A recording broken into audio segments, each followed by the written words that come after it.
রাধে বন্ধুরা এবং মিমিরা, সবাই কেমন আছো? আশা করি সবাই খুব ভালো আছো। এই ভিডিওটা মাম্মাম ভয়েস ওভার দেবে, আমি বলবো না কিছু। তো ঠিক আছে, চলো আজকে এই ভিডিওটা আমিই বলি তোমাদের। তো এই ভিডিওটা হচ্ছে আমার গোপু সোনাকে আমি এই ঠান্ডাতে সকাল থেকে রাত পর্যন্ত কিভাবে সেবা দিই সেটাই শেয়ার করব তোমাদের সঙ্গে। সকালবেলা ওকে ঘুম থেকে তুলে একটু ফ্রেশ করিয়ে নিই। ফ্রেশ করানোর পর তো উষ্ণ জল দিয়ে আমি ওর গাটা পরিষ্কার করে দিই।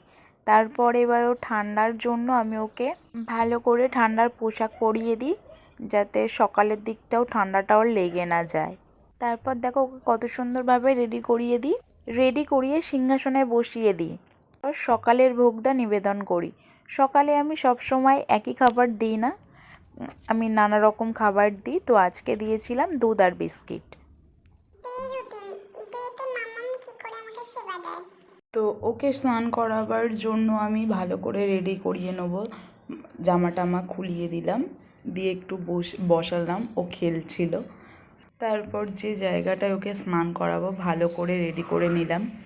একটু উষ্ণ গরম জলেই আমি ওকে স্নানটা করাই শীতকালে, কারণ বাচ্চা তো ঠান্ডা লেগে যাবে ওর জন্য। আর কি সুন্দর দেখো চুপটি করে বসে স্নানটাও করে নিচ্ছে। তারপরে ওকে ভালো করে মুছিয়ে টুছিয়ে আবার রেডি করে নিয়ে সিংহাসনে বসিয়ে দিই। তারপর দুপুরের যে সেবাটা ওকে দিয়ে দিই।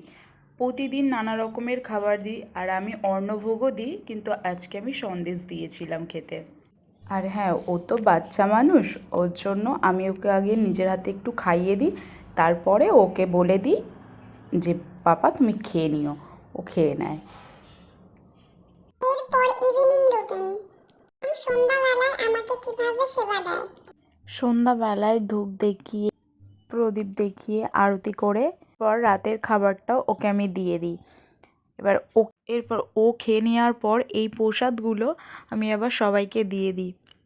প্রসাদ দেওয়ার 5-10 মিনিট পর আমি আবার প্রসাদটাকে তুলে নিই।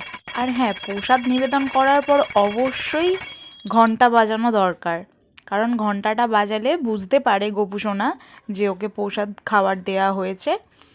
এবার ওর জন্যই ঘন্টাটা বাজানো দরকার। আমি আমার গোপু সোনাকে আমি নিজের মতো করে আমি ওকে খেতে দিই। আমি নিজের মতন করে আমি ওকে পালন করি। আমি আমার গোপু সোনাকে নিজের ছেলের মতো পালন করি। এরপর নাইট রুটিন, রাত্রিবেলা ঘুম পাড়ানোর আগে গোপু সোনার ড্রেসটা আমি চেঞ্জ করিয়ে দিই। তারপর ওকে আমি ঘুম পাড়াই। তারপর ওকে শুইয়ে দিই, দিয়ে ওকে একটু আদর করিয়ে ঘুম পাড়িয়ে দিই। এইভাবেই আমি আমার গোপু সোনাকে সেবা করি।